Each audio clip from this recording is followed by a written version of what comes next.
dia! Hoje no nosso quadro Educação no Dia a Dia, vamos discutir sobre a história da educação na formação de docentes. E para isso, convidamos duas especialistas do Departamento de Educação da Universidade Estadual de Londrina.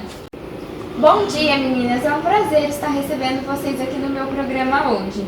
Afinal, qual que é a importância dos docentes aprenderem sobre a história da educação? Bom dia, Patrícia. Bom dia, pessoal de casa. Então, quando a gente trata da área da educação, é extremamente importante a gente conhecer a história, assim como em todas as outras áreas. Acho que todo mundo tem a noção de que isso é muito importante. Porque como é que a gente vai saber o que está certo, o que está errado, se a gente não sabe quais foram os erros que aconteceram? Então, na minha opinião, é extremamente importante a gente aprender essa história da educação para que essas problemáticas elas não ocorram novamente. E quando existe uma problemática, a gente saber como resolvê-las. Muito interessante, mas assim, não basta só a gente lembrar das nossas memórias, assim, do que a gente viveu na nossa trajetória escolar? Então, o primeiro ano de pedagogia, eles realizaram um trabalho referente a esse tema. E uma das nossas alunas pode estar respondendo essa questão. Muito legal. Vamos entrar em contato, então, com a aluna Letícia de Oliveira, lá na Universidade Estadual de Londrina. Bom dia, Patrícia. Bom dia, Letícia. Então, Letícia, como as memórias da trajetória escolar do professor devem influenciar na sua carreira profissional?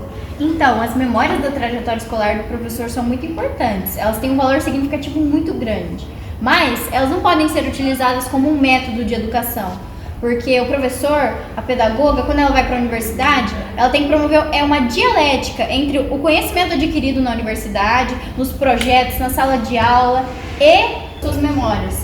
Inclusive, tem uma colega minha que está desenvolvendo um trabalho muito interessante sobre isso. Esses reflexos de antigamente que a gente tem até hoje na nossa educação. Olá, bom dia.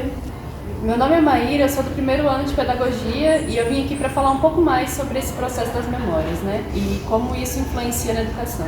Então a gente pensa aí em gerações que repetem o mesmo método de ensino umas para as outras porque foi assim que eles aprenderam, né? O professor repete para o aluno o mesmo processo ao qual ele foi alfabetizado.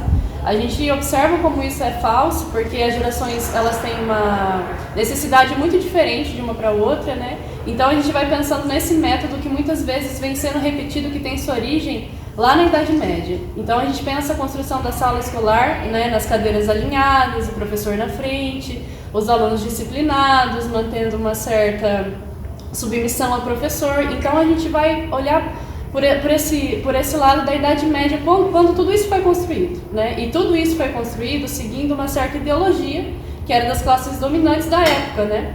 Então, na Idade Média, era muito importante a questão da conduta, né? Eles miravam muito nos nobres, então é uma educação feita para criar pessoas obedientes e submissas às pessoas mais nobres, né? Da corte e tudo mais.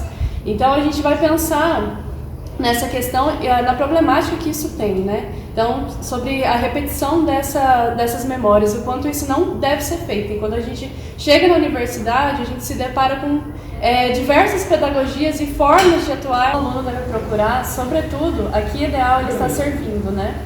O que a pedagogia dele está promovendo. E aí avaliar essa questão toda, né? De como ele quer, o que ele quer transmitir para gerações futuras. E dentro desse contexto da Idade Média, a gente tem uma faceta muito interessante, que é o advento da infância, né? Então, na Idade Média, é um período de gestação dessa nova escola, né? Da criança, do reconhecimento do lugar da criança na sociedade. Então, tem essa contribuição positiva também, vinda da Idade Média, que é esse reconhecimento da criança, né? Ainda de uma forma um pouco distanciada do que a gente tem atualmente em muitas pedagogias, mas é um começo de um nascimento do pensar da infância. Então, o aluno, a criança ela já não serve mais apenas como um adulto em miniatura, uma pessoa incapaz. Ele é pensado agora ele é pensado agora na forma de um futuro, né? O que esse aluno vai contribuir para a sociedade. Então, quando a gente pensa na educação, a gente tem que estar pensando também nesse aspecto, né, que vem desde a Idade Média já sendo pensado, né? E aí, dentro de tudo isso, a gente tem uma educação dualista, né? Dentro dessa educação, a gente tem uma educação diferente desde a Idade Média para pobres e para ricos, então, e para mulheres, né? Então, na Idade Média, essa questão também que vem até hoje, que a gente herda, é a questão de uma educação diferenciada para pessoas que vão dominar futuramente a pirâmide social e as pessoas que serão submissas a ela. Então, essa educação também é pensada hoje dessa forma. A gente tem aí o reconhecimento de que esse processo acontece, e aí, como professor, sabendo dessa pedagogia que é aplicada, dessa forma como tudo isso é pensado, ele pode, a partir do reconhecimento, não só das próprias memórias, como do próprio estudo, qual caminho ele quer trilhar e que aluno ele quer formar. Muito obrigada, meninas, pelos esclarecimentos. É com você no estúdio, Patrícia. Então, professoras, nós, sabendo de tudo isso, e quais eram as características desses dois períodos da Idade Média? Então, quando a gente trata do primeiro período da Idade Média, a gente encontra uma Idade Média que era totalmente controlada pela Igreja Católica. A Igreja Católica ela exercia uma grande força, né, tanto na política quanto na sociedade daquela época. Então, tudo o que ocorria passava pela Igreja Católica. E com a educação não é diferente. A gente encontra uma educação que ela é totalmente subdividida, as matérias pela Igreja Católica, a seleção dos alunos era feita pela Igreja Católica, até os professores eram membros da Igreja Católica. Os alunos eles deveriam ler exatamente em silêncio, não poderia ter nenhum barulho durante a leitura dos textos. E porque na verdade era um sinal de respeito, né, aos textos sagrados, porque todos os textos eram referentes à fé. E também quando a gente observa a organização da sala nesse período, a gente observa que o professor ele sempre é visto como uma figura de autoridade. E até hoje, e até assim, hoje a gente consegue essas observar. Até na universidade, quando geralmente os alunos do primeiro ano, quando eles chegam do ensino médio, a gente já vê que essa conduta de sempre estar respeitando, sempre estar pedindo se pode ou não fazer algo, já é uma coisa que eles trazem da bagagem. Então, a gente volta naquela discussão da memória, né? Então, essa já é a memória que ele está associado. Então, quando ele vê como é que eu vou falar? Quando ele vê uma construção social como de uma universidade ou de uma sala de aula, ele já imagina que a conduta dele deve ser aquela. E aí a gente tem que pensar se isso é certo ou errado, né? Porque de certa forma tira a expressividade do aluno. No próximo bloco voltaremos com a segunda parte da Idade Média.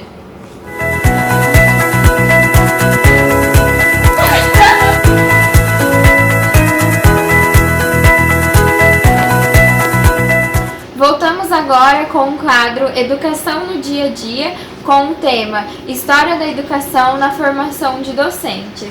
Então, Marjorie, continuando sobre a segunda parte da Idade Média. Oi, pessoal, voltando então. A segunda parte da Idade Média ela é marcada pela baixa do sistema político. O feudalismo começou a perder forças. Então, as pessoas elas buscaram outros lugares para viver, que eram... Lugares, né, eram as novas cidades, que eram precárias, e foi onde surgiu as universidades.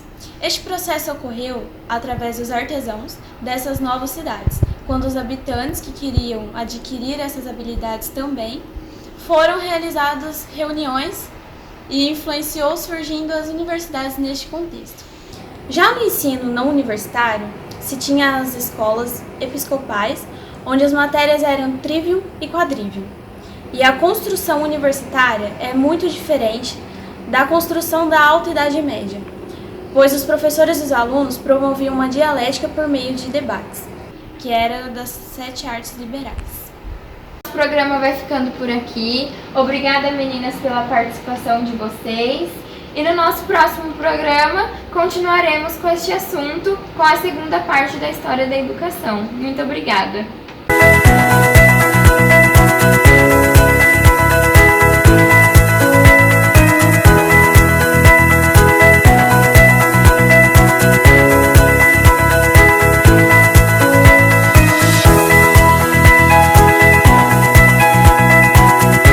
Hoje no nosso Sila, velho, de uma do Universidade Estadual de Londrina. Vamos descobrir.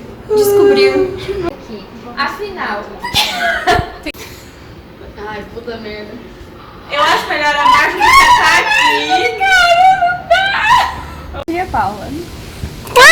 Letícia! Não é pra você falar nada, Letícia. Ah, tá, então tá. Não é! Professora, nós sabemos. Oh, meu Deus. Eram rapaz. Boa tarde, Patrícia. Estamos aqui na Universidade Estadual de Londrina e estamos